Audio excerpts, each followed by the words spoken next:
Okay, good evening, everyone. Welcome to UI/UX class. This is the third class in the KodeCamp training for the UI/UX track. So welcome. Today, we're going to be having Ms. Chidera take us on empathizing with users and defining pain points. So this is just going to be a continuation from the previous class. So I hope you have a wonderful time. Ms. Chidera, over to you.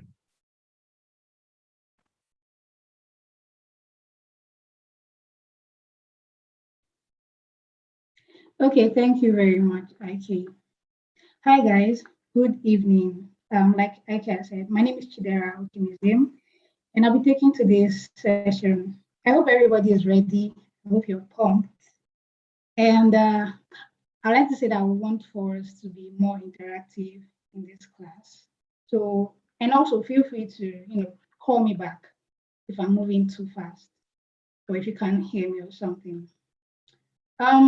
So before I go on, I think we'll be using a web app called Slido. We'll be using it for taking your questions and answers going forward. So if you check in the chat, I think you would see a link and the passcode for it. So if you have questions, kindly use the link and then drop your questions in the Slido. So for us to even test run that right now, in your last class, we learned about design thinking, how to apply it, the processes involved. So I would like for anyone to quickly tell me all the stages involved in design thinking. I'll give you a clue. There are 5 stages. So just tell me what are the stages involved in design thinking before we continue. Okay, Esther, go ahead. Good evening.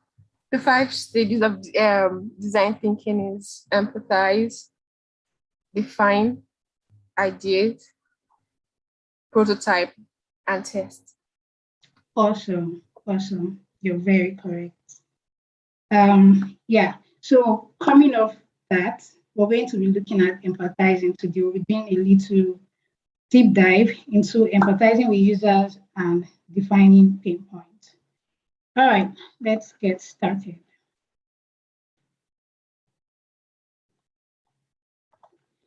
So our objectives are, by the end of this class, we want to be able to know how to empathize with users.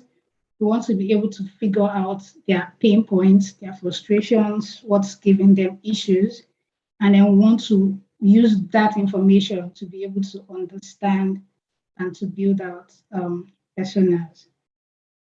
So before we do all that, we need to understand what empathy is. Can anyone help us out? See, your answer doesn't have to be very correct. Just tell me what I told you. It's an interactive session, so tell me what you think empathy is. Just one person. No, go ahead.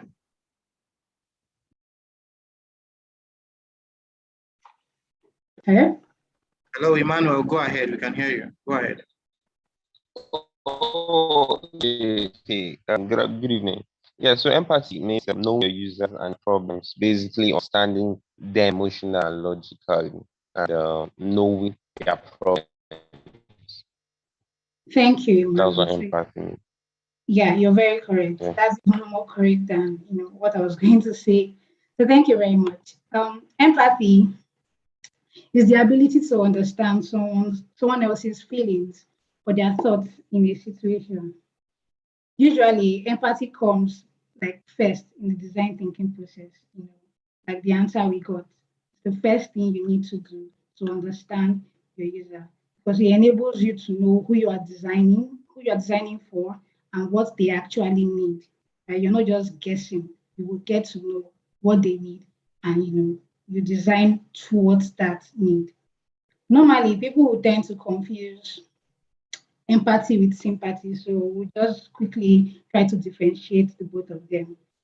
Sympathy is acknowledging and sharing the feelings of others, right? Then empathy is understanding the mental and the emotional experiences of others. Here's one simple way to look at it. If you're sympathizing with someone, it's usually feelings of pity or pain or sorrow, you be like, oh, sorry. You even be in the mood with them, right? But in empathy, you just put yourself in the person's shoes without necessarily feeling or sharing in their feelings. Do you understand? It's like if the person is crying, it's not that you will cry, but you put yourself in that situation that if you were the one crying, right?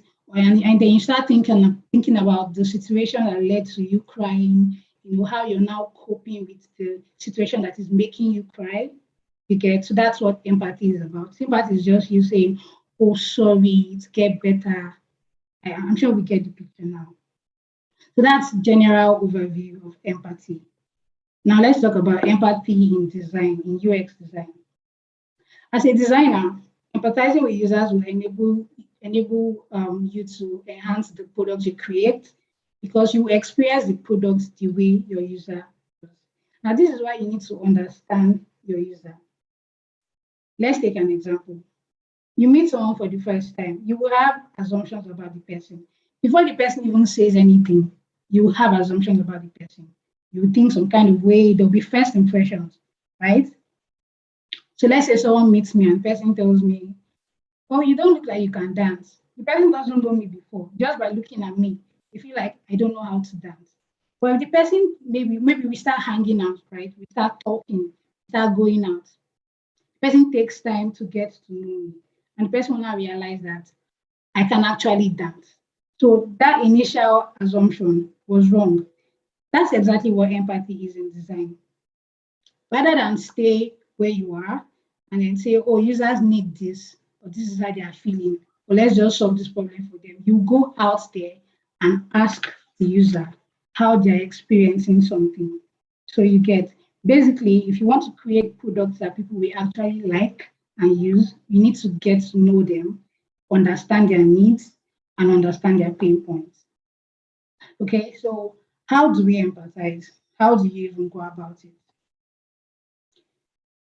The big umbrella for empathy is user research.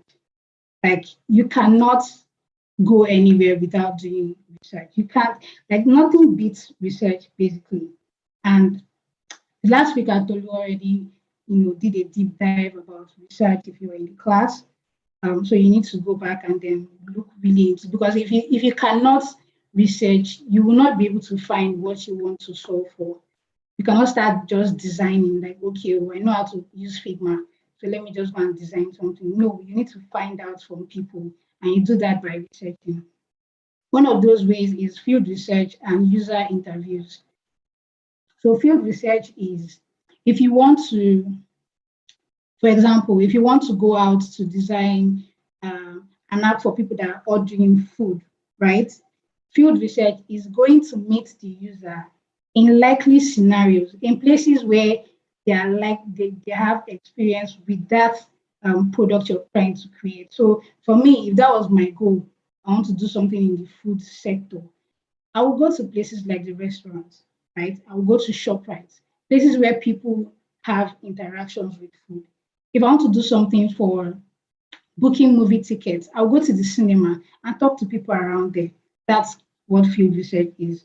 User interview is that process. That's talking to people. It's like interviewing them, right? But you're just really getting to know them. And that user interview, you can do it.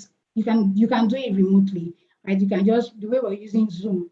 You can just go on Zoom, recruit some persons, and then talk to them. It doesn't necessarily have to be physical if you don't have like the energy for it. So yeah, that's that about researching. So empathizing is in that research process, like in that field research, in that interview process. That's where empathizing is. So there are three things you want to now focus on while researching for you to be able to fully empathize with users. The first thing is to ask questions. Now, if you're asking questions and the person is telling you, yes, do you like this? Yes. Do you want this? No. It doesn't give you enough information, right? And what you want is data. You need insight, you need information. So, hello? All right. So you need data and you need information. So the best way to ask questions is to ask open-ended questions.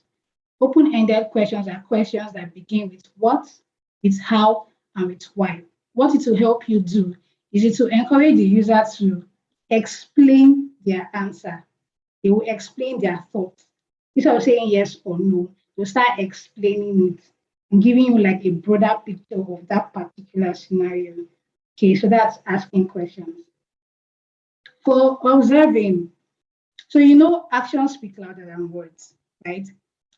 And people, when you're interviewing someone, they'll feel like you're putting them on the spot, right? So what you want to do is make them comfortable and then don't take their words for it. People will always say something and then do another thing.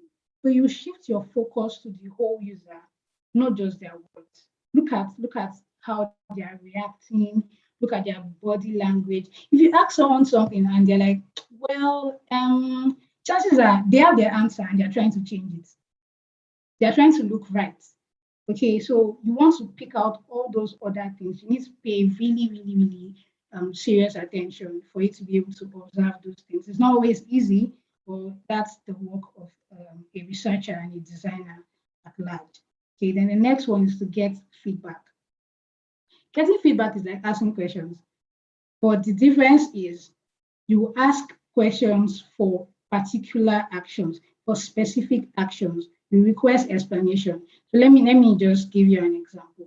If I have a prototype, right, I'm testing, and I want the user to go from point A to point B, there are probably 2 or 3 ways the user can do it. If they now use method 1, they will click on method 1. I'll ask them, okay, why did you do that? What was your reason for doing that? So I'm trying to get feedback for that specific action. Why did you click 1 and not 2? Why would you do it this way and not that way? That's getting feedback. So it's like asking questions, but for specific actions. So of course, you're researching. So there are tools you will need to use to carry out this research. We have notes, pen, recorders, and camera. I remember in the last class, someone was asking about must you use paper and pen or something like that? Yes, the answer is yes. As a designer, paper and pen are supposed to be like your number one tools, from sketching to ideating, researching, almost like in any phase.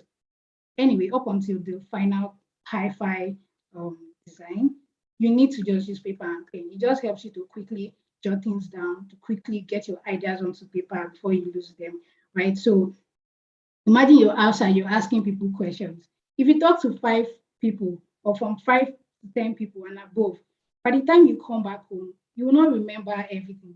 There's every likelihood that you will remember everything that you've said, right? So what you need to be doing is to jot it down at the point of interview. At that point where you're asking them, you just be jotting it down. But you, of course, it's not like you'll just be talking and you'll be writing. You let them know that, okay, I'm with you and I need to do this for record-taking purposes, right?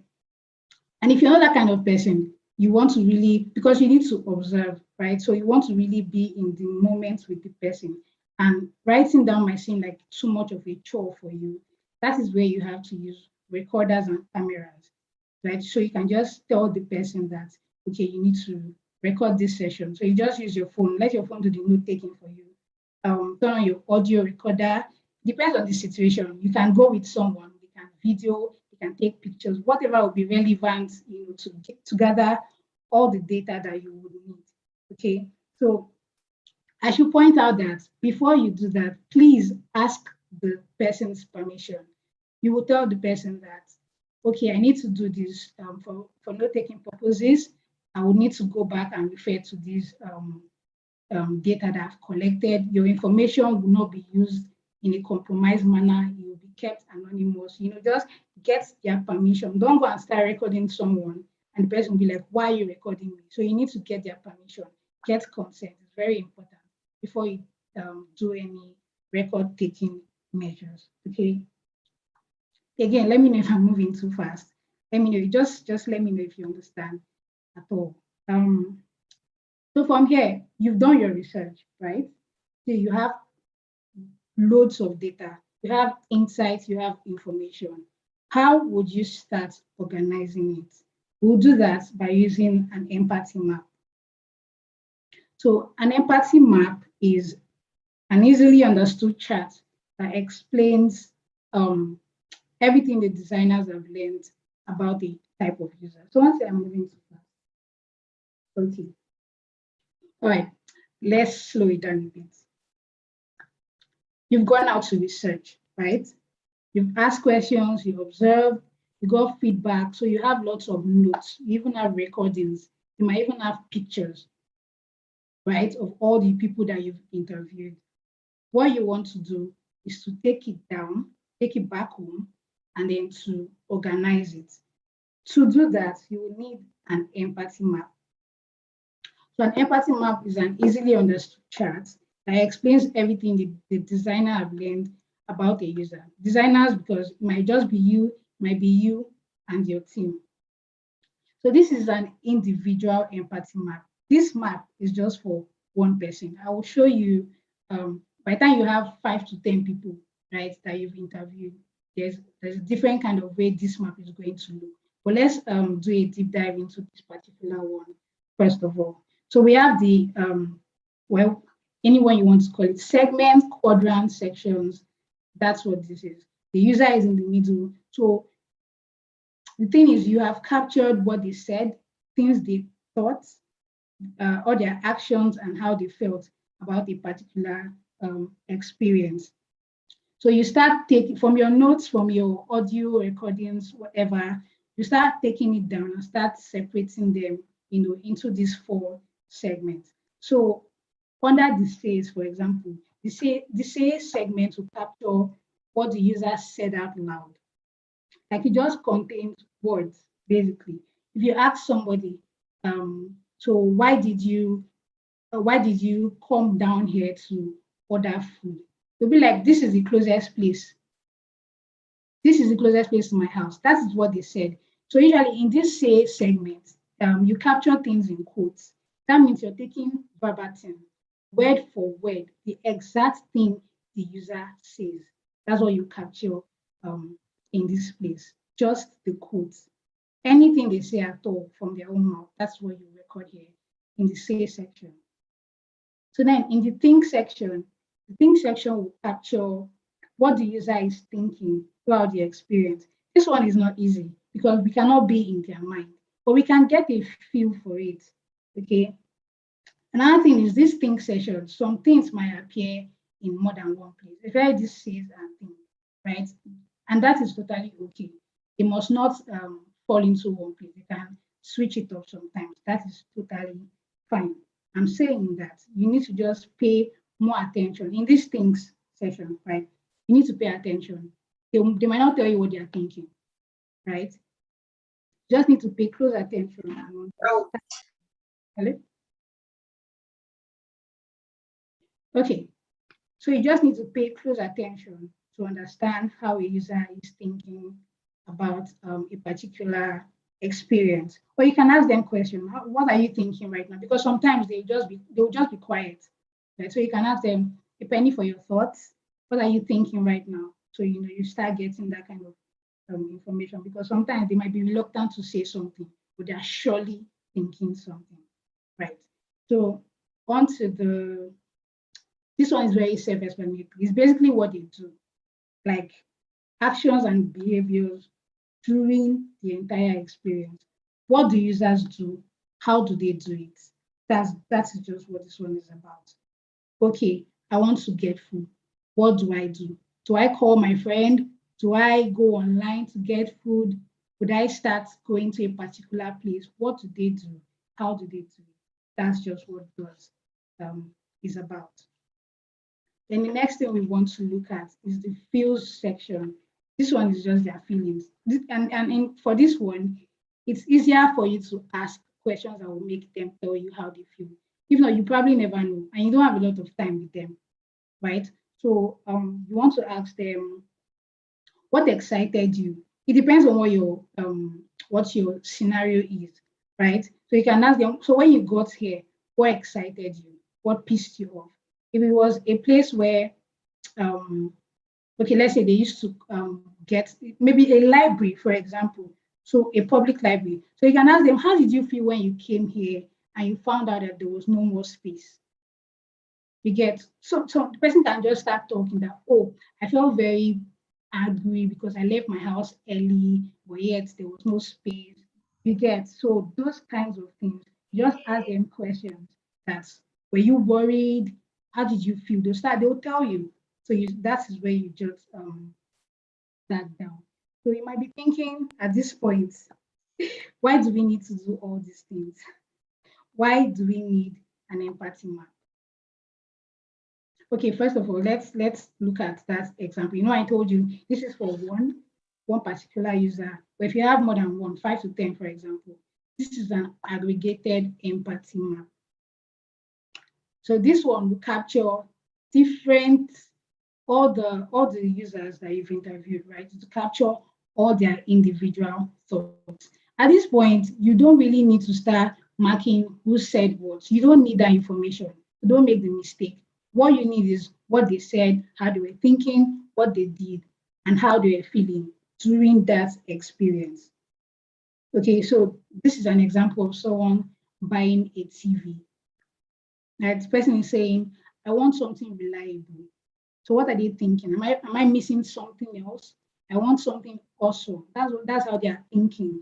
So under the do section, they're thinking, no, they're not thinking, right? They're doing. So they will check a website, they will ask their friend, they'll go and compare products. You know how we surprise things. They'll even go, well, how much is this? How much is this one? What does it do? They won't buy, they will go back home. So these are behaviors that users would exhibit when they want to buy something. So that is why we need this empathy map. It really helps us to know, behaviors of a user. I know how this looks, right? Let's figure out how we can come up with maps like this. We have various tools, but I would say the general way is whiteboarding, whether physically on a whiteboard that everybody can see and draw markers on, or remotely. So we have Figma, we have Miro, we have Envision, any whiteboard tool at all, and do empathy mapping. And nowadays they have templates. So once you just open it, you just open an empathy map template, and you will see, like a template like this, but it will be empty, of course. You then have to start filling in all the information, according to how you recorded them in your. These things are sticky notes, by the way. So if you're doing a physical exercise, a design exercise, for example, and it's a physical one, you will need to use sticky notes. So you just stick those notes according to the quadrant or the section that they fall within. So back to that question of why do we need to do empathy mapping? Why do we need them? Remember when I said first impressions, right? When you meet someone for the first time. Yeah. So the first thing is it will remove bias from our designs and to align the team on a single shared understanding of the user. So here's the thing. We are designers. We will just stay and we'll say, okay, the user needs this. The user thinks this. The user, let's do it like this. They will like it. By the time you start going out to ask them questions, by the time you start drawing empathy map, you will realize that your thoughts and their thoughts are so not the same. They are really not alike. So any bias you have towards users, empathy map will help you remove any such bias. And of course, usually empathy maps are drawn or are contributed to by teams. So if everybody is doing these things together, carrying out this exercise, or fixing notes here and there, at the end of the day, we'll all have a shared understanding of the particular user. I really hope this is clear. Then empathy maps will also help us discover our weaknesses in our research. If you want to just go and start listening to the notes, oh, okay, this person said this person said that, you might not still get a full picture until you start mapping it out, until you start organizing it one after the other. It will also help us uncover user needs that the user themselves may not even be aware of. You know how when you're asking people questions, they'll start telling you things. Oh, this, that. You were asking about the library, for example. The person had to tell you how they woke up early, they could not get here on time. So if you are going to design a solution, You might even start thinking of the solution from when the person leaves their house, even before they get to the library. Now, the user themselves, they don't even know that part might be a problem. But because you're empathy mapping, you are seeing these patterns, right? So it now help you uncover all those other needs. That's why sometimes users don't even know like all the things they need. But you see some products where once they launch, the product is trending because they were able to be proactive. They found even a need that the user themselves did not see. If you create those kinds of products, users will stick to it. They will adapt it and they will use it for very long. They will find out that they liked it, but they never asked for it. So that's kind of what part of the things, right, that empathy map will help you do. Finally, it will help you understand what drives the user behavior and what their pain points are. I mean, look at this map. From this one alone, me, I can see that this person, this particular kind of user, would ask about the TV. They will check a website, they will go to the store, they will observe, and then they will now come back home before they make their decision. It's already giving me the behavioral pattern of this particular user, right? And then in this thinking and feeling session, they're saying they're feeling inadequate, you feel excited. Of course, you'll be excited if you want to buy a TV. You feel overwhelmed, maybe from all the information you've received. See this particular one where they're saying, do they think I'm stupid? Maybe the price is too high, or you feel like they're trying to cheat you, out of a very good price. So that is what an empathy map will help you do. You start seeing their behavior, and you start seeing what their pain points are. So another big one, pain points. Let's just look at it already. So what are pain points? These are UX issues, like issues that frustrate a user and it prevents them from getting what they need. Most times, pain points can be deduced from empathy maps. Like I've said, if we go back here, says, thinks, feels, especially when it comes to pain points, what they say, what they think, what they feel. If you look critically at it, if you take your time to study it, you will find pain points. Everything that frustrates them, whatever pisses them off, whatever things they don't like, you will find it here, and that is what will constitute of your pain points. Try it. Ask somebody something. How did you see the rain today? They'll start telling you it didn't let me go where I wanted to go. I had to wait for the rain to stop. They will explain to you. If you listen to those explanations, you will pick out pain points. And if you're a problem solver, those pain points are where your solutions will usually be. You start thinking, okay, how can I help this person to avoid this kind of situation next time? You get. So pain points also help you focus on the user's problem and then you can then use it to set goals for solving the problem. Basically, if you can identify pain points, you can develop solutions. That's just it. If you can identify pain points, you're halfway there. You can, because if you don't know what you are solving, how do you even solve it? Right? For example, an example of a pain point. I want to get into a bank, right? And I expect the door to open. It should open. If I get to that door and it doesn't open, that's a pain point. It's that easy. So when we say if you can identify pain points, you can develop meaningful solutions. Because for every pain point, there is a goal. What was my goal? Okay, let me just explain the goal first. The goal is what you want to accomplish and why you want to accomplish it. The pain point is what stopped you from accomplishing that goal. In my case, I wanted to get to the bank. Why? I want to withdraw money. What stopped me? The door. Do you understand? The pain point is that thing that stops me from getting what I need, from achieving a particular goal. An accumulation of this, like if you add your goal and your pain point, it will tell you what needs to be solved. That is it. If you think of the goal and you think of the pain point, it will tell you what needs to be solved. Let me cite another scenario. We all know Jumia, right? So I want to buy a phone on Jumia. I don't have a particular one in mind, so I'm just going to start browsing through the app. Okay, there's iPhone, there's Samsung, there's Nokia. and they have like button. I can save for later. So I start saving them. Oh, I like this one, I'll save it. I like this one, I'll save it. Right. So I save a couple of phones that I would like to look at later.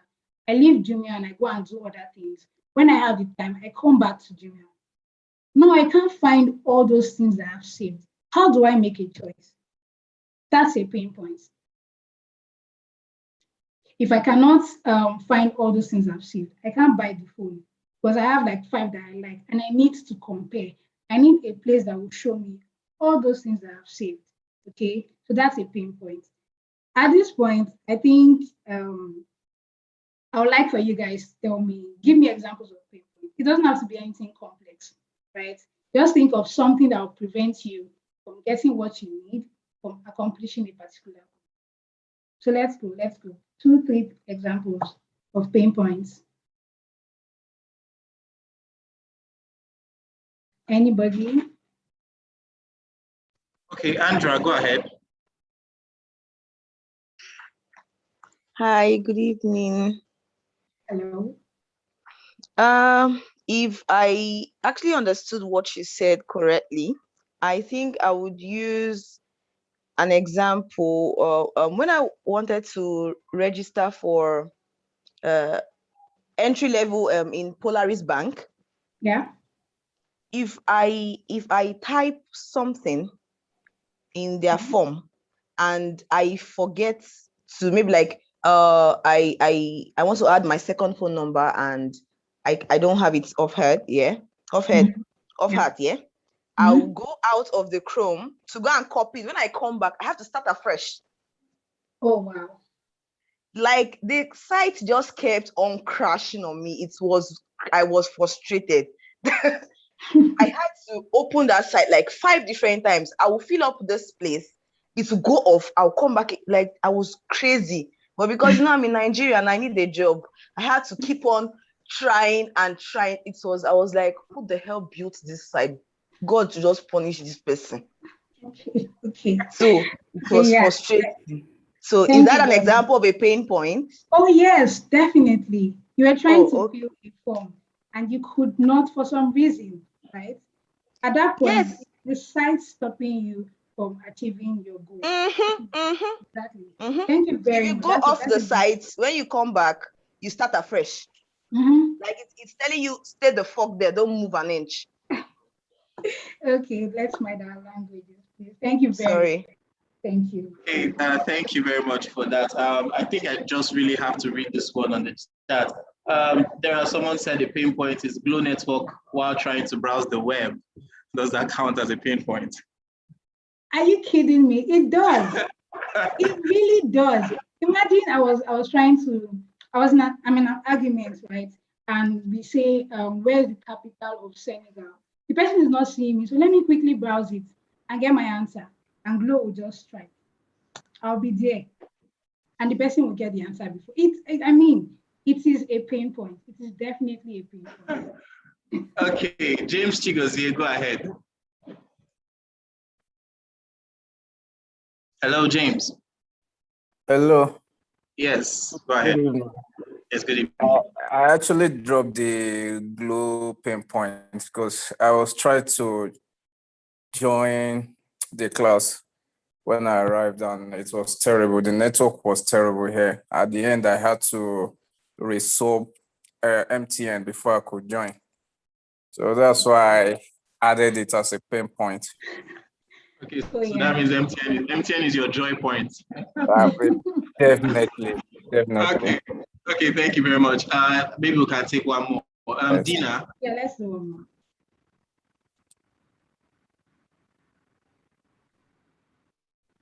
Hello. Dina, go ahead. Yes, go ahead. Hello. Good evening, everyone. I really don't know if this is going to count. Can you hear me? Yeah. Hello. Hello. We can hear you.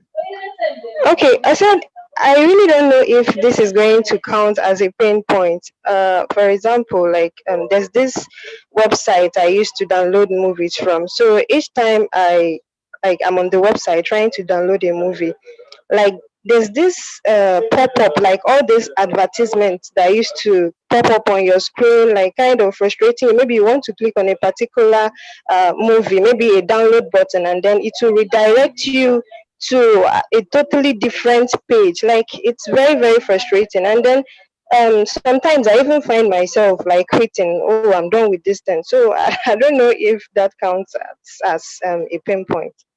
Can I say something? Is that Yes, Nigeria? yes, exactly.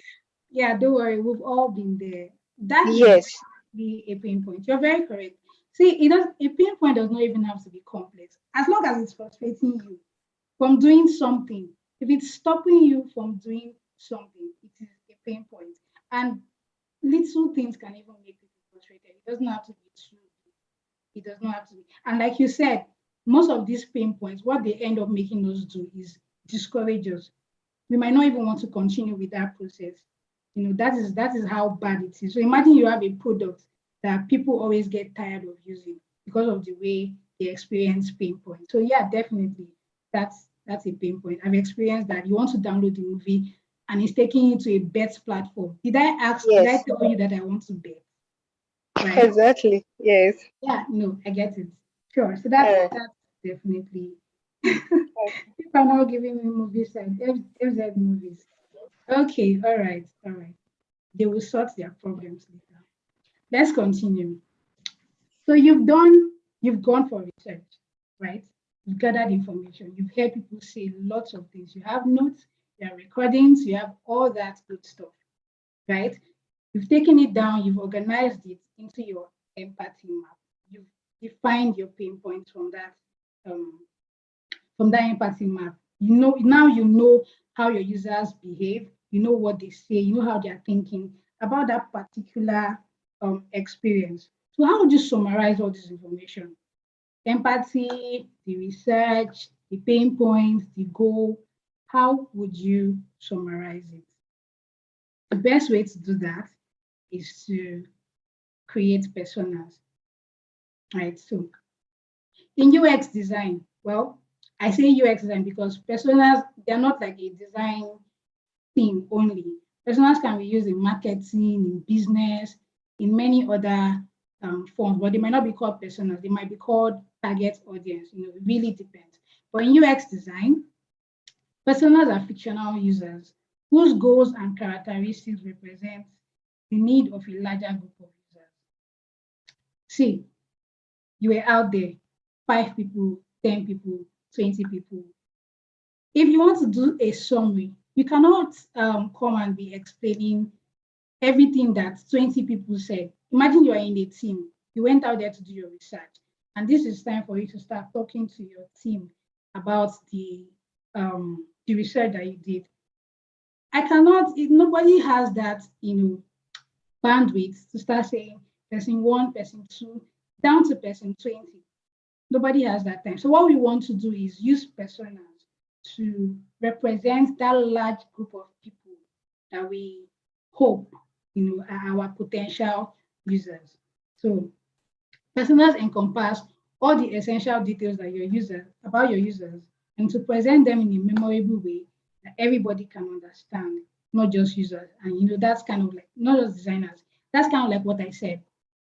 If your stakeholder is in the meeting, even your developers or software engineers, they will not understand all these empathy map things, right? So what you want to do is create a simple diagram, something that summarizes all those things, pain points, their goals, their behaviors. You need just one simple diagram to tell them, okay, this person represents every other person that we want to design for, right? That is one simple way to look at it. You always need to narrow down your research into something that people will understand and remember. Very important points, something that we remember. Because let's say we've started designing, we're deep into the ideation process. And we're not like, okay, why exactly are we creating this feature? Let's say for Jumia, for example, we're adding a super like button. At some point, you're going to forget. You'll be like, why exactly are we creating this thing? If you go back to your personas, you might be able to tell, oh, okay, this person could not find all the products that they've liked. So that's why we're creating a super like product. Do you understand? So it's that kind of thing. It keeps you, if you are in a physical meeting room, your personals will probably be hung somewhere on the wall where everybody can see, to just be reminding you that this is the kind of person that we're looking for. And this is the specific user that we're designing for, so it just keeps you on check like that. Personas are not built from scratch, definitely not. They are based on research, and they only need to be realistic, not real. Here's what I mean. Let's say you interviewed 5 men or guys, right? Emeka, Chinedu, Tunde, Taiwo, and Kehinde. When you want to create your personas, you will not go and carry Emeka's real information and his picture and everything about Emeka and put there. Remember that you sought for consent from them and you told them that their information will be used anonymously, right? So your persona needs to be just based on them, not really, really, really about them, not precisely about them. So if I want to create a persona of those 5 guys, I'll just make a picture of a guy, of course, and then I'll name him Michael. You see? But Michael is going to be based on those 5 guys. Nobody is going to know. That is what persona is. Just a representation of the real people that you actually, interviewed. So a solid persona will help you focus on who your users are and the problems you should be solving. You know why? Because your persona will tell you who they are, what they want, and all their frustrations, to just give you like that overview, of your users. So let's see how we can build personas. A good persona will be memorable, scannable, and visually appealing. I said you need to remember it. If it's not fine, someone like let's say a developer, if it's not fine, a developer will not remember it. That's the truth. But if you have a fine picture of a person and information that they can just quickly scan through, I'll likely remember it. Michael, he's a banker, he's 25, he's this, he's that, he's that. It just gives me that quick mental picture that I need. I don't need to start going back to empathy map to figure out who Michael is, how Michael was thinking. A persona will just summarize, all those things for me. So, and typically to contain information that reflects the lifestyle of the user or the target audience. So what are the things that your persona should include? An image, definitely. If you're designing a product, okay, an educational app, for example, for children, your persona the image needs to be a picture of a child. Do you understand? It just needs to be a representation of the user. If you interviewed let's say middle-aged men, for example, you need to put a picture of a middle-aged man, just someone that represents that demographic, so to say, right? And then a quote. You know where you can get your quotes? Empathy map. We go back to empathy map. You remember our 4 quadrants: say, think, do, feel. Under that say section, all those quotes there are said by people, right? So you pick one that is really like outstanding, or one that is really conspicuous, one that speaks to that particular user. That if I say, oh, I love dogs, I love them so, I cannot even live without dogs. That's a very strong quote. You pick that and you put it in that person's persona. Do you understand? Then next thing we want to add is a background. Sorry, a background or a context. Normally when we create social media profiles, we do that one. You want someone to know other things about you, probably aside your age, your name rather. So your name, what you do, what you love, just a scenario about you that people can probably relate with. So in personas, we just call them bio, a brief bio about the person. And of course, your bio will contain your name, first of all, right? And then other information that will help me understand who you are. I'm going to take a little water break, if you excuse me.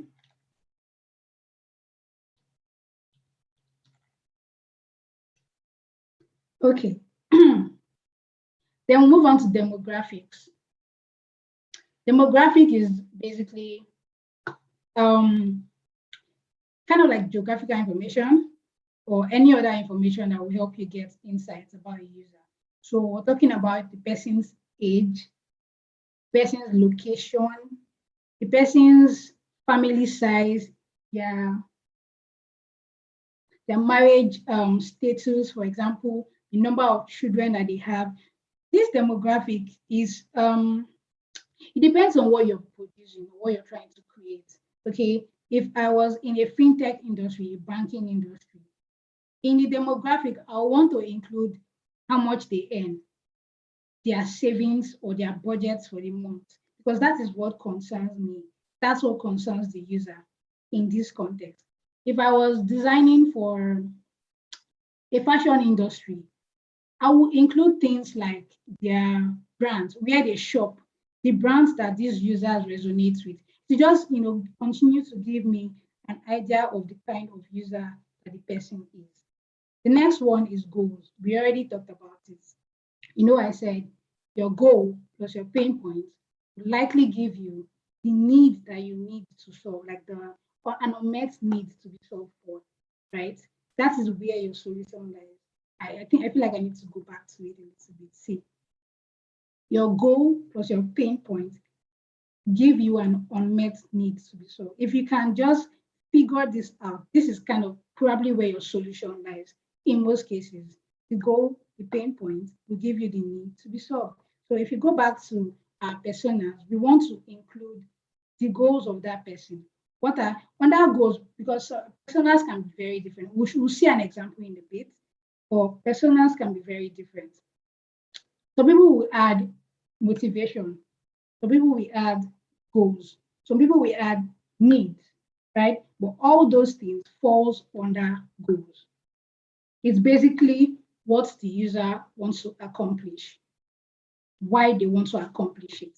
So any way you want to represent that is fine, or you make sure that you include the user's goal in the persona. Lastly, the pain points. This is where you picked the pain points from the empathy map. You will just bring it straight down into your persona. Don't tweak anything, don't change anything. You just put it there the way you collected it from the empathy map. Why? Because when you look at that persona, to tell you what they want, why they want it, and the thing that is stopping them from getting it, basically. So let's look at an example of a persona. Hey, look at this fine guy. So we have John. Obviously, because of his dog, I know that John likes animals. Do you see? So the first thing we're looking at is the image, right? So John likes animals. Look at that quote. I care deeply about animal rights to help them and to help them live happier lives. That's it. So I don't even need to go back to empathy. I don't even need to go to my research notes. I don't need to go back to the audio or any other recording that I have. I already know that the kind of user that I'm designing for, he likes animals. He cares deeply about it, about animal rights, and he wants to help them live happier lives. That is what the persona does.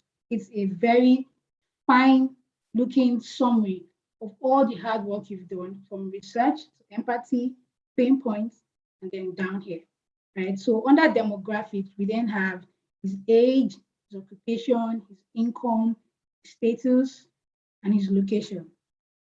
So this is going to take us somewhere. But let's still break it down a little bit. Why do we need his status, for example? I told you the demographic will be dependent on the niche or the industry that you're designing for. We need his status, for example. Because what if married people don't like dogs, right? But in our case, we're focusing on single people that care about dogs. That is one persona. This is going to lead me to where you might think of how many personas do we then need, right? But this particular persona is covering a particular set of people that we should consider, right? So that's that. We'll come back to it For the background and context, I told you, it can be represented in different ways: about, background, context, bio, any way you want to, make it a term, that's fine. So here we're seeing that John is a graduate at UCLA, cares deeply about animal rights. He spares his own time to volunteer at a local animal shelter to promote pet adoption. He wishes to order some design artifacts to raise awareness for his school. If you read this, come on, you definitely know about John. If you meet John in real life and you tell him this, you'll be like, have you met me before? So that is what the persona does for you. All the summary, all those hard work you've done, just put it right here and then gives you the picture going forward. So you don't need to go back and start looking for who your users are or what they are about. This is it. This is what will be like your North Star, your guiding light into when you start doing your ideation and your sketches. The next one is needs, goals, and pain points. So, like I said, goals, needs, motivations, they are all goals. In this case, we're saying, and these things, again, because you might be wondering, how do we even get all this information? From your empathy map. Basically, from your empathy map. How do we know that John needs to create designs that promote animal adoption? His empathy map. He said it, he must have said it, or he must have implied it. How do we know that he's frustrated because connecting with local vendors require extra time on his end? Because he said you must have been asking him something and he was like, oh, I don't have time. I don't have time to connect with all these people. I wish I can just find, he must have said something like that. So that's how you start picking those things. It's the reason why you need to also list out the pain points beforehand. So when you get here to create your personas, you have all the information you need. You have all the goals, you have all the frustrations, and you can then visualize it this way. It should look fine. It should just look, if I ask you to look at this in 10 seconds and tell me, what do you think about this particular persona, you'll be able to tell me something. But if I show you this empathy map and I tell you, okay, start telling me about Jamie, it will take you a longer time to process, right? So that's exactly what a persona will do, to just summarize, make it very easy for you to scan and to remember. So let's look at this part. Again, in the resources, I'll give you various examples or samples of personas. And you see that people add a lot of things. You even see, you will see brands, you will see design, you will see devices, like the type of devices they use. Again, you just add things that will relate to the person, that will keep you on check, that will give you more information about this particular person. If you were designing for someone that will use a mobile app, for example, you might need to add how skillful they are with phones, how tech savvy they are. Do they know how to use phones very well? Do they need an assistant to use a phone? You get, so it depends, it really depends on the industry or the scenario that you're designing for. So what other thing did they add here? They said he's passionate, he's motivational, he's loving, he's optimistic. If I'm a developer and I don't even know anything about design, if I look at this, I'll know that, okay, well, this person is optimistic, he's loving, he's passionate, he really cares. That's the message it's giving me. This person cares, right? So you just add things that will help anybody that looks at this to relate to the personas. So again, the caveats that I mentioned earlier about having different personas, it's just advisable to have two. If you're working in a very, very big company and you guys are working on a major project, it's probably going to be a multinational or even a global project, then you know that you need more than two personas, right? You need like 5 to 10. And obviously, because you're in a big company, you're not going to be the only person.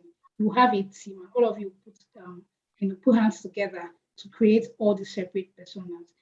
It's not going to be difficult. Here is why. You've done your research and you did not ask just one person. You asked a billion people, a couple people, use different methods, right? So each and every of those insights that you get, you start using them to create a persona. So, but for a small scale, or for you, if you want to create your portfolio and you need to do this whole process, you can just use two personas, right? So the second type of persona is supposed to capture the second possible type of user. So this person is an animal lover. He is single, right? So single people love dogs because they likely don't have company, right? But there's another set of users, old people. Maybe they've given birth, their children are grown and married and have left them. They're not exactly single, they're probably still married, their parents, their grandparents, but they will need dogs too. So you might want to create a persona for that kind of person. You see, so basically your persona should at least cover the different types of users that you want to design for. Yeah. One more thing. If you want to create persona, please keep it simple. It gets very tedious you will see examples later on when you start doing your researches, but it gets very tedious when I start seeing so many things. Shopping lover, this, that, social media activity. Okay, but I don't know why social media activity will be important for this person, but you just add only the things this person actually requires to pass his message. Keep it very simple so that every other person can understand. Okay, um, I think that will be that for personas. Let's do a quick recap because this can feel so very tedious. It can feel like a lot of work. So let's go back. We want to design an app, right? But we don't know where to start. We just know that we need to go and start speaking to people. Okay, so the first thing is to empathize. We go out there and we start carrying out research. We will observe, we will ask questions, we get feedback, take notes, do whatever it is that is required. When we get back, we'll start looking at those information that we've gathered. We'll start sorting them and organizing them. That's what takes us to empathy mapping. Right? We'll start organizing them. We'll start saying, okay, this person said this, we'll put it here. This person did this, we'll put it here. This person felt like this, we'll put it on the other side, like that. So empathy map. From there, when we start looking at that empathy map, we start really paying attention to it. We can start drawing patterns. Remember the example that we had of the person that wanted to buy?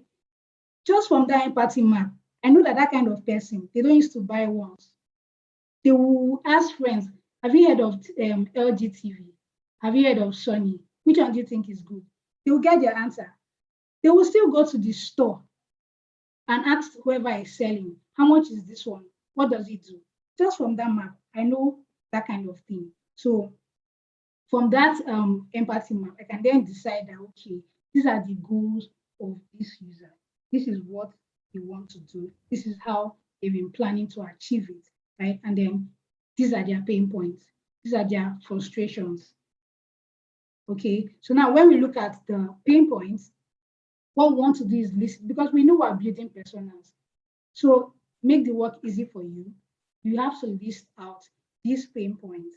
And then if you're now thinking of solutions, problem solving, you need to look critically at those pain points that you've listed. You will determine their goal. You will determine what stopped them from, accomplishing that goal. And then that need, that unmet need, therein lies your solution. More often than not, it's that easy if you can follow the process. If you can find out what they want to achieve, you can find out what's stopping them. Then of course you can devise a solution. You can design a solution for them, right? So that's what pain point is. So we have all that. We have our map, we have our pain points, we have the goals, we have everything. How would we relay this information to non-designers? If you're building your portfolio, for example, then nobody is going to be, there with you, right? But how do you explain all these things that you've done in a way anybody can read and understand? That's where we get to personas, right? So you then summarize, it's a visual summary, basically. I should be able to tell, so I should be able to know the work you've done from your persona. I should be able to tell the kind of people you interviewed from your persona. I should be able to tell their pain points. I should be able to tell their goals, their needs, their motivation from your persona.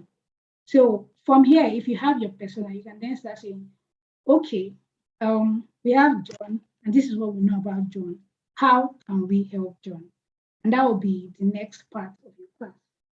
The next thing you want to do is start figuring out how to help John, how to solve John's solutions. And that will bring us to the end of our class. So I will share this slide to you. You need to go through these things. Honestly, it will be very insightful for you. Information is exciting. I tell you, the video, for example, the article, if you watch it, it will really broaden your mind about empathy, to broaden your mind about how to design personas. And then here, you need to check these examples out. They are crazy, crazy examples of personas, but you need to keep those basic information in mind. People can go crazy with it. Of course, it's design, and anybody can use Figma, but you need to make sure that you're sticking to the basics of personas. And if you love books, there are some here for you to check out. You can just read them, and you get further information. It was a very, very speedy class. All right, so questions. I know that you have questions and I'm open to answering them. So let's roll. Today I will answer all your questions. We have some time. Okay, so yeah, well, Q&A session. So I have Taiwo, your hand is up, so go ahead. Hi, good evening, guys. Yes, good evening. Okay, basically, my question is that how by a client reach out to you to build an app that will function as a what's it called, a location whereby people they have people on the app, like your area you see what's it called, you see salon restaurant that are very close to you, you make bookings of the restaurant or the salon, you make bookings with the app.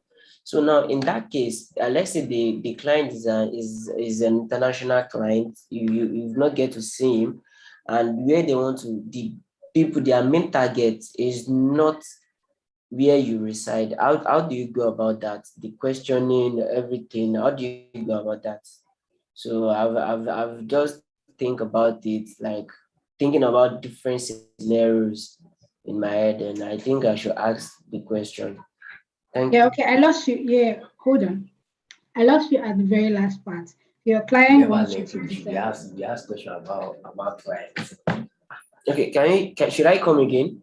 Yeah, please.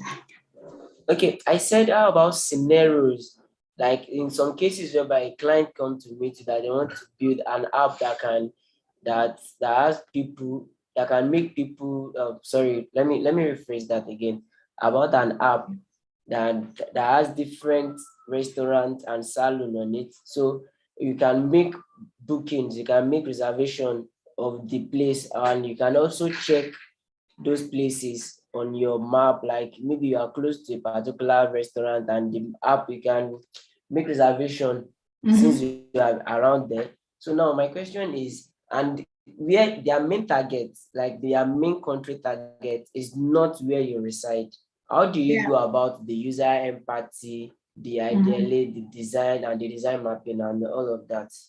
Yeah, okay, I get you now. Do you get that? Yeah, I do. Okay, All so right, thank you.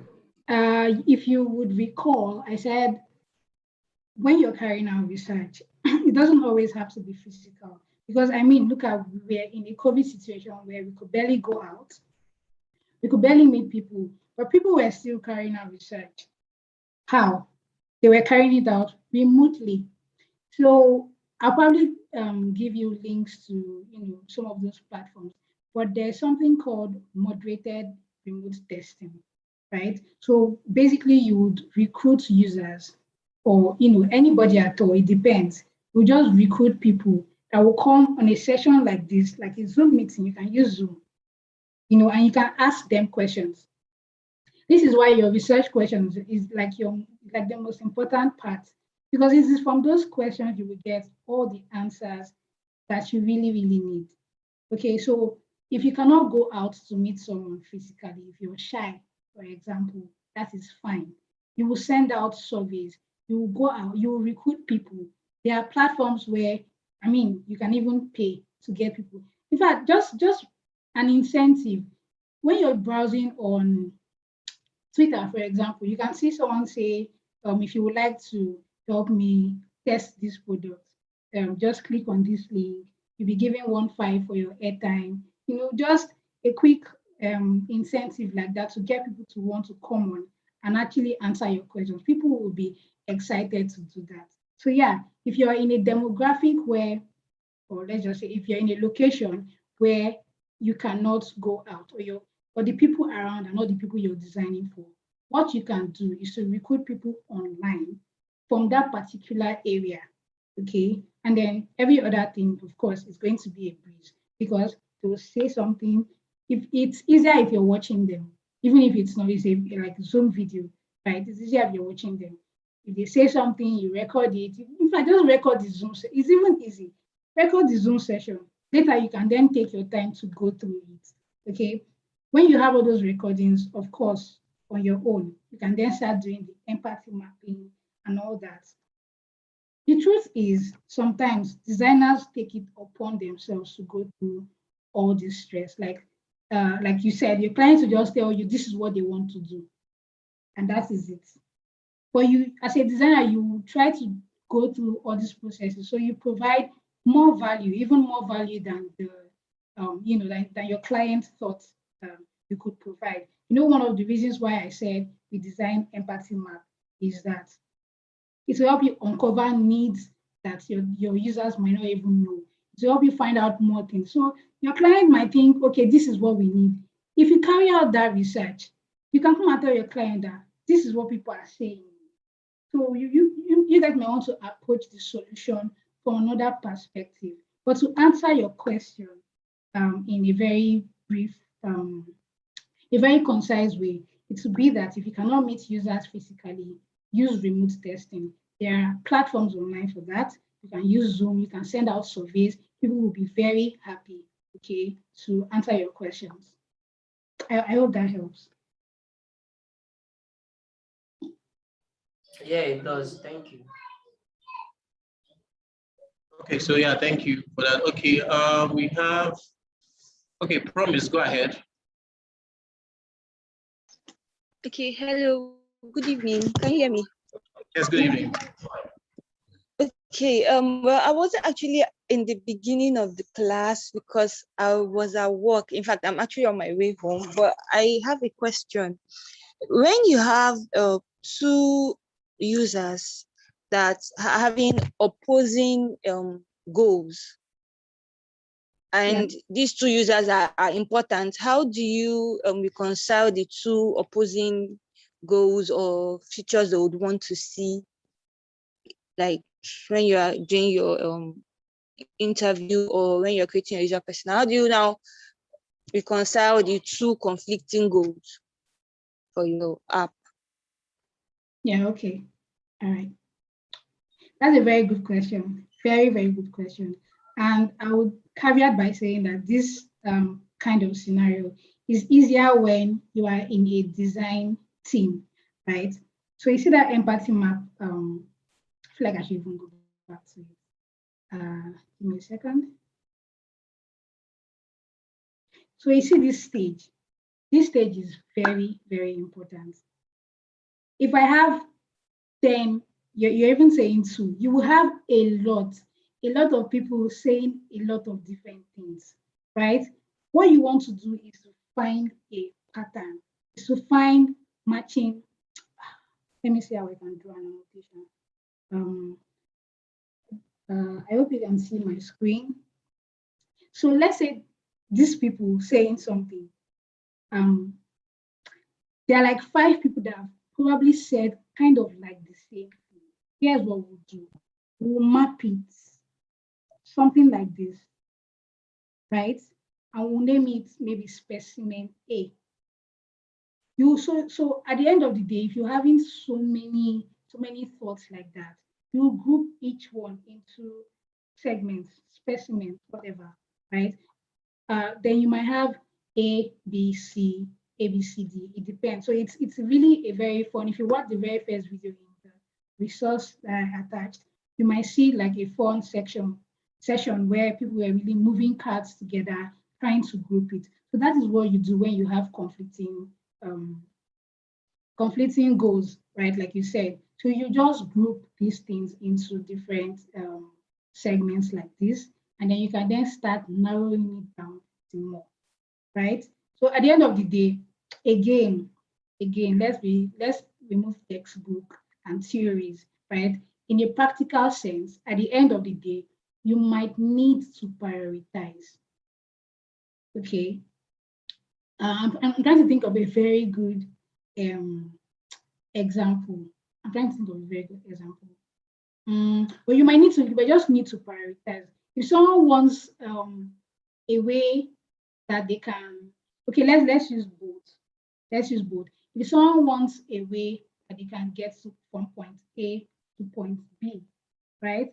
And so another person's problem is a way they can get from point A, that before they get to point B, they will stop and not be charged, right? So again, this is where design will now mix with business, okay? And as a designer, you need to be able to balance the two. So you are prioritizing what are the business's own goals. Which of these goals from the user is resonating with the business goals? You have to prioritize it because you cannot solve all the problems, and people will say a lot of things. So if you group them and you narrow it down and you come down to two, and you can only afford to build for one, you prioritize. That's a very this is a no BS answer. Like it's a very practical answer. And I just hope that was able to help. I hope that was able to help.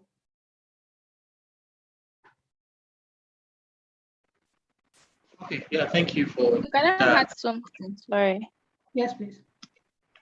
Okay, so I wanted to add that just in case anyone is wondering, your persona don't have to be just one. You can have more than one like you can create more than one personas. I mean, I've even seen research where they'll create like 4 different personas, because in cases where you have like maybe it's a large scale research now, for instance, and you have like so many different answers, or maybe there are different groups of people, maybe you have 4 groups of people with different, like maybe totally different will I say journey or situation. So it's very, very okay to create more than one persona. Like don't restrict yourself into one persona that you now lose important features that should be in your product. So don't like, I think people had these issues to one workshop that I attended, like they were so obsessed with the it must be one persona, it must be one persona. So there's no such thing as must be one persona, because I mean if something is very important, then it's important. So it's very okay to have more than one persona Emmanuel, created. please. Thank you very much. Thank you. That's very true. Something. Okay, thank you for that. We have Dina. Dina, please, your question. Okay, good evening, everyone. Yes, good evening. Okay, my question is almost the same thing as the first question about a situation whereby you don't have access to your target users. You understand? So, like, what you're going to do in that kind of situation. So, my question is, like, Chidera, you mentioned something about like sending people out to do the survey, or holding a Zoom meeting or something like that. So my question is, can we draw up something like a questionnaire and then share it to the people we feel are the target users? Is that going to be effective?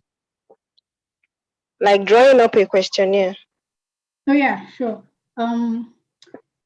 So here's how you can do that. You need I'm trying, okay, let's say we're in Spotify. We know Spotify, right?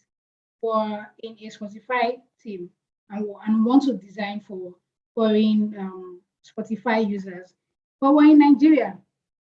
The first thing we want to do is to send out a survey because we need a particular, even before we interview, we know the kind of people we're looking for. So you send out a survey. You can use Google Form, you can use Typeform, there are different Survey Monkey, there are many types of survey, right? So you send out a survey where people can get to decide to choose their location. So Nigeria, UK, Europe, Sweden, they will choose their location. But because you know where you are, where you want to design for, at the end of the day, you take all those surveys, right? And you start looking at the location. So you have to filter, of course. You want to design for people in UK. You would filter that your survey, right? And pick out only the people in UK. Now, those people that you picked out, they are the people you will then invite to Zoom. Do you understand? So it really, Okay. yeah. So Okay. it really depends. Okay. But surveys and Zoom meetings, yeah, that is basically how you can do it remotely. Send out a Okay. survey Okay. looking for So, particular people. oh, Okay. okay, no problem. So, from your explanations, it means it's very pivotal to see like the target user, like to see them, kind of to. I don't understand. Like, must you see them? Like, must you have a one-on-one conversation with them? Like, not basically seeing them physically, Yeah. like kind of through Zoom. Like, it's very necessary. No. I would not say necessary. While that is actually the best, if you're looking for like awesome insights, if you're looking for the best direction, you need to do research. In fact, you need to do field research. Meet the people at the point where they are carrying out those activities. Because if you bring people on the call, for example, and tell them, oh, we are going to be asking you some few questions, people are going to start, arranging themselves. You need to arrange their answers before you ask them, right? Okay. But Okay. yeah, but if you just meet them at that point where they are actually interacting, then it's easier for you. But it's not a must. It is, in fact, you don't even need to bring anybody on Zoom if you don't have the bandwidth for it. You can just send out surveys and then look at your Excel sheet and then draw out insights. You can just send out surveys, look at your Excel sheets or your reports, and then draw out insights from there. It is not a must. Please don't quote me anywhere. It is not a must that you bring people on Zoom or you talk to them one. No, it's not. All right. All right. Thank you so much. Yeah, you're welcome. Okay, so do we have any other question? Okay, so there, over to you. Do you have any other thing to say? Mm, yeah, you guys have been very. I love your question. It shows that you followed the class, and I'm very happy about that. So, just one more word. The main reason for all of these is to know your users better, to know their exact problems, and to use the information that you've gathered to start creating solutions. That is the reason why you have to go through all this process. But it can seem very tedious. It can look like a lot of work. But trust me, this is kind of like the only way. Yeah, it's kind of like the only way to get accurate information about the people you want to design for. And it's kind of like the only way you can solve problems, that you can get solutions. If you don't know what they want, you cannot. If you design something out of assumption, nobody will use the product, right? And I also want to say it's an iterative process in the sense that you might have designed something, but you want to test it. You can also use these processes. Okay, so you might not be creating personas, for example, but you will need to do research. You will need to do empathy mapping to understand how people have been using your products in the past. Okay, so that's something you will look at in a further class. It's called usability testing. But I'm saying that this process is something you cannot necessarily run away from if you want accurate solutions and results. I think Emmanuel is that. Okay, thank you very much. Emmanuel, you have a question? Good evening. Good evening. Um,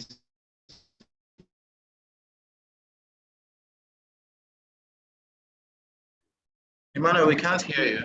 No question. It's just I want to share. For question about. Hello. Okay, I'm sorry, Emmanuel, your network is a bit not okay. So please ask your question on the chat, or you can just ask it on the Ask a Mentor channel since we're about rounding up. Your network is not very good, so we can barely hear you.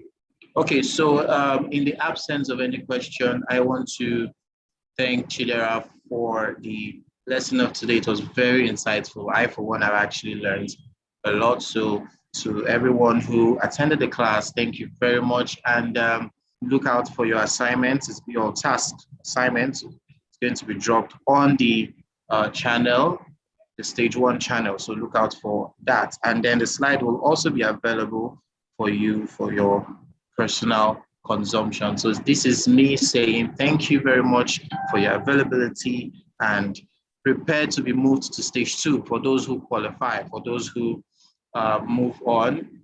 So thank you very much and have a wonderful night.